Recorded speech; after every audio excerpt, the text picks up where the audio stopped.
School का बस्ता टांगे दीपक खुशबू जल्दी जल्दी चल रहे थे। खुशबू जल्दी जल्दी चल, लगता है बहुत तेज की बारिश आने वाली है। तभी गरजते हुए बादल बरसने लगते हैं। बारिश देखकर निखिल और रिचा अपना स्टैंडर्ड छाता खोल लेते हैं, जबकि बेचारे गरीब बच्चे अभी बारिश में भीग रहे थे। तभी रिचा ने चिढ़ाते हुए कहा, देखो देखो निखिल भैया, इन गरीबों को देखो, लगता है इनकी माँ ने छाता नहीं दिया। इन गरीबों के घर में छाता होगा तब तो लाते ना रिचा। ये सुनकर दोनों की आंखों से टप टप आंसू गिरने लगे। तभी मौसम काफी ज्यादा खराब हो गया और तभी तेज बरसात के साथ ओले भी गिरने लगे। भैया मुझको चोटें लग रही हैं। दीपक ने बड़ी उम्मीद से दोनों की तरफ देखकर कहा, हमें भी अपने छाते में आने दो, देखो बहुत जोर की बारिश हो रही है, हम भीग रहे हैं, ठंड भी लग रही है। तो हम क्या करें, जाकर अपने गरीब पापा को बोलो छाता दिलवाने को।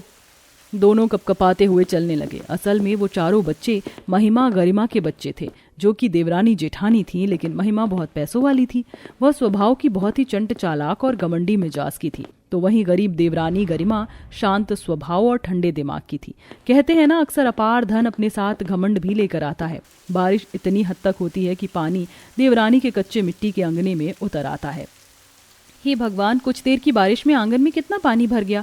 इसे बाहर निकालकर फेंकना होगा, वरना मड़ई के अंदर भी घुसने लगेगा। जहाँ एक तरफ गरीब देवरानी सर पर बोरी ओढ़कर पानी बाहर फेंक रही थी, तो वहीं जेठानी अपने 2 मंजिले मकान की छत पर बारिश में नाच रही थी। बरसो रे मेघा मेघा, बरसो रे मेघा मेघा, बरसो रे मेघा बरसो, मीठा है कोसा है, बारिश का बोसा है, जल जल जल जल जल थल जल थल, नन्ना रे नन्ना रे नन्ना रे नन्ना रे। तभी छत पर चढ़ी जेठानी गरीब देवरानी के आंगन में झांकते हुए कहती है, ले ले ले ले ले, ले क्या हुआ मेरी प्यारी देवरानी के आंगन में बाढ़ आ गई। मैं तो कहती हूँ इसी में डुबकी लगा लो, पानी बच जाएगा। तभी पुष्पावती उसे आवाज लगाती है, अरे महिमा बहू जल्दी से नीचे आ जा, मैंने तेरे लिए रामू से पकौड़ी बनवाई है। क्या आपने मेरे लिए पनीर के पकौड़े बनवाए हैं? आई मम्मी जी। महिमा नीचे चली जाती है। तभी गुस्से में भड़कता हुआ देवर शिव बाहर आता है। अजी कहाँ जा रहे हो? मेरा रास्ता छोड़ दो गरिमा। आज मैं इस औरत से पूछूंगा कि आखिर ये क्यों तुम्हें नीचा दिखाती है। हो सकता है ऐसा करके जेठानी जी को मजा आता है, मगर मुझे बुरा नहीं लगता। हम गरीब हैं तो अपनी किस्मत से, वो अमीर हैं अपनी किस्मत से। किस मिट्टी की बनी हो तुम गरिमा? तुम भूल गई उन्होंने हमारे साथ कितना गलत किया? जिस घर के अंदर मैं तुम्हें अपनी दुल्हन बनाकर लाया था, उन्होंने ही तुम्हें उसे वहां से निकाल दिया, वो भी हिस्से के लिए। भाई को भाई से अलग कर दिया, माँ को बेटे से अलग कर दिया। अपना कारोबार होते हुए मुझे औरों की गुलामी करनी पड़ती है। मुझे भी दुख लगता है। जानती हूँ जी, लेकिन ये वक्त भी टल जाएगा। इतने में खुशबू दीपक घर आ जाते हैं। दोनों का बदन बुखार में तप रहा था। दोनों को देखकर अपने गम को छिपाते हुए मुस्कुराकर गरिमा कहती है, आ गए मेरे दोनों बच्चे, कैसा था आज का दिन? माँ हम बारिश में भीग गए थे। इस हफ्ते हमारे स्कूल में 15 अगस्त मनाया जाएगा। माँ टीचर ने कहा सुंदर सुंदर बनकर आने को, और झंडा भी मंगाया है। माँ हम भी बाकी बच्चों की तरह सज कर जाएंगे। मुझे तिरंगा झंडे वाला बैंड चाहिए और मुझको तिरंगे झंडे वाला ब्रूच चाहिए। पिताजी दिलाओगे ना? बेचारा शिव एक शब्द नहीं कह पाता, क्योंकि गरीबी की हालत में उसके हाथ में एक पैसा नहीं था। बोलिए ना पिताजी, आप हमें दिलाएंगे ना? हाँ बच्चों, पिताजी तुम्हें सब दिलाएंगे। अब चलो खाना खा लो। इधर जेठानी के बच्चे भी आकर 15 अगस्त की चर्चा करते हैं। मम्मी मम्मी, इस हफ्ते हमारे स्कूल में 15 अगस्त का कल्चरल प्रोग्राम है। टीचर ने कहा है जो बच्चा सबसे अच्छा बनकर आएगा उसे प्राइज मिलेगा। हाँ हाँ, तू चिंता मत कर मेरा लाडला बेटा, तुम दोनों भाई बहन ही जीतोगे, क्योंकि मेरी गरीब देवरानी के पास तो इतने पैसे भी नहीं है कि वो अपने बच्चों को ये सब दिलाएगी। ऐसे ही दिन गुजरने लगते हैं। शिव काम के खातिर हर जगह जाकर हाथ पैर मारता है। सारा बाजार 15 अगस्त के खरीदारियों के लिए सज धज कर तैयार हो जाता है। किसी दुकान पर तिरंगा लहंगा और साड़ियां शोपीस में लगी थीं, तो किसी दुकान पर रंग बिरंगी पीली पतंगे लटक रही थीं, और जगह जगह छोटे बड़े झंडे और ब्रूच बिक रहे थे। पूरे बाजार में चहल पहल छाई थी। शाम को मुरझाया सा मुंह लिए शिव घर लौटा। अजी क्या हुआ, आज कुछ पैसे कमाए हो तो दे दीजिए। बच्चों के स्कूल में स्वतंत्रता दिवस मनाने के लिए गिन के 2 दिन रह गए हैं। बड़ी मुश्किल से ये 100 रुपए कमाए हैं। गरिमा पैसे लेकर अपने दोनों बच्चों के साथ बाजार निकल जाती है, जहां उसकी जेठानी बड़ी दुकान से अपने बच्चों को महंगे महंगे झंडे और पतंग खरीदवाती है। मम्मी मम्मी, मुझे ये लाइट वाली पतंग चाहिए। हाँ हाँ दिलाती हूँ बेटा। भैया ये लाइट वाली पतंग कितने की है? जी, ये एक पतंग 500 रुपए की है मैडम। तो फिर ये लाइट वाली 1 दर्जन पतंग दे दो और फ्लैग भी। जेठानी उस महंगी दुकान से कई हजारों का सामान खरीदती है, जबकि मायूस मन से गरीब देवरानी अपनी मुट्ठी में बंधे 100 रुपए को देखे जा रही थी।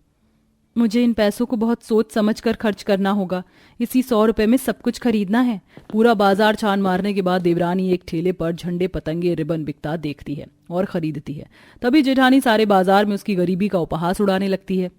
अरे मेरी गरीब देवरानी, ये क्या इतने बुरे दिन आ गए तुम्हारे कि इस 2 कौड़ी के ठेले से चीज खरीद रही हो? हाँ भाई, गरीब जो ठहरी। इस बार गरिमा अपनी जेठानी के टोंट का करारा जवाब देती है। जेठानी जी, आपने जो ये महंगा झंडा खरीदा है, बता सकती हैं इसमें और मेरे खरीदे हुए झंडे में क्या फर्क है? इसमें भी 3 रंग है और इसमें भी 3 रंग। जो चीज मैंने सस्ते में खरीद लिया आपने महंगे में खरीदी। जरूरी नहीं हर खुशी पैसे से खरीदी जाए। मेरे पास जो है, जितना है, मैं उसी में खुश हूं।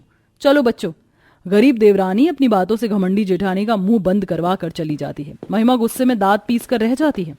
रस्सी जल गई लेकिन बल नहीं गया इस गरिमा का। महिमा अपने पति के पैसे को बेझिझक खर्च में लगाती। वह महंगी महंगी साड़ी खरीदती है। वहीं दिमाग लगाकर देवरानी अपनी साड़ी से अपनी बेटी के लिए तिरंगा लहंगा और बेटे के लिए धोती कुर्ता बिना किसी सिलाई मशीन के हाथ सुई धागे से सिलती है। वहीं जेठानी खास 15 अगस्त के लिए पूरे घर को भी लाइट वगैरह से सजाती है, जबकि गरीबी में देवरानी के घर आंगन में सूनापन छाया हुआ था। देखते देखते 15 अगस्त का दिन आ जाता है, जहां जेठानी के घर में नौकर चाकर 15 अगस्त के उपलक्ष्य पर पकवान बना रहे थे। वहीं देवरानी के घर के भंडार में अनाज बहुत ही सीमित था। क्या बनाऊं, मेरी तो कुछ भी समझ में नहीं आ रहा। आज के दिन भी मेरी रसोई में जरूरत भर का राशन नहीं है। ऐसा करती हूँ, थोड़ा सा गुड़ है, आटे में डालकर गुलगुले बना लेती हूँ। गरीबी में भी देवरानी अपने पति और बच्चों को परेशानियों का एहसास भी नहीं होने देती और जितना था उतने में ही बनाती है, जिसके बाद दोनों बच्चों को भी तैयार करती है, जबकि जेठानी सारा टाइम अपने मेकअप में ही लगा देती है। दादी दादी मेरी चोटी बना दो ना। अरे रिचा बेटा, मुझको स्टाइलिश चोटी नहीं बनाने आती, जाकर माँ से बनवा ले। माँ तो मेकअप करने में लगी हुई है, दादी आप ही बना दो। हे भगवान, आज के दिन भी बहू को मेकअप से फुर्सत नहीं है। महिमा चलो भी, कुछ देर में बच्चों का कंपटीशन स्कूल में स्टार्ट हो जाएगा और तुम्हारा मेकअप नहीं खत्म हुआ अभी तक। क्या है बाबा, तुम बच्चों को लेकर जाओ, मैं दूसरी गाड़ी में रेडी होकर आती हूँ। अंशुमान अपने दोनों बच्चों को कार में बिठाकर स्कूल पहुंच जाता है, तो वहीं दूसरी तरफ देवरानी अपने दोनों बच्चों और पति के साथ स्कूल में आती है। 15 अगस्त का प्रोग्राम शुरू हो जाता है।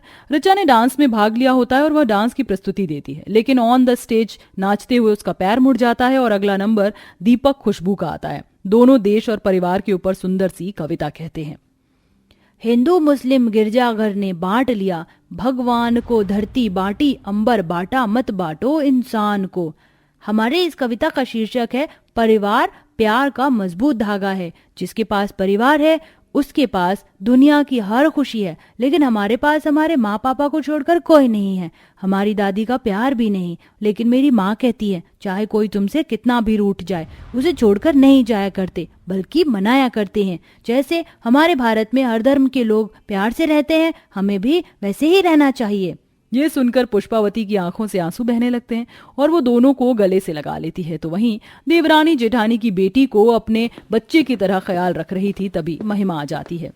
कुछ नहीं होगा रिचा, अभी थोड़ी देर में पैर ठीक हो जाएगा। जहां महिमा हमेशा अपनी देवरानी के बच्चों को दुत्कारती रही, वहीं गरिमा उसके बच्चों को भी अपने बच्चों के समान स्नेह जता रही थी। गरिमा, तुमसे रिश्ते में वैसे तो मैं बड़ी हूं, लेकिन स्वभाव में बड़प्पन तुम्हारे अंदर है। मुझे माफ कर दो, मैंने तुम्हें और देवर जी को अपने सुख के लिए घर से निकलवा दिया। घर चलो। ये सुनकर गरिमा की आंखों से आंसू बहने लगते हैं। दोनों देवरानी जेठानी एक ही घर में लौटती हैं और एक साथ 15 अगस्त की खुशियां मनाते हैं।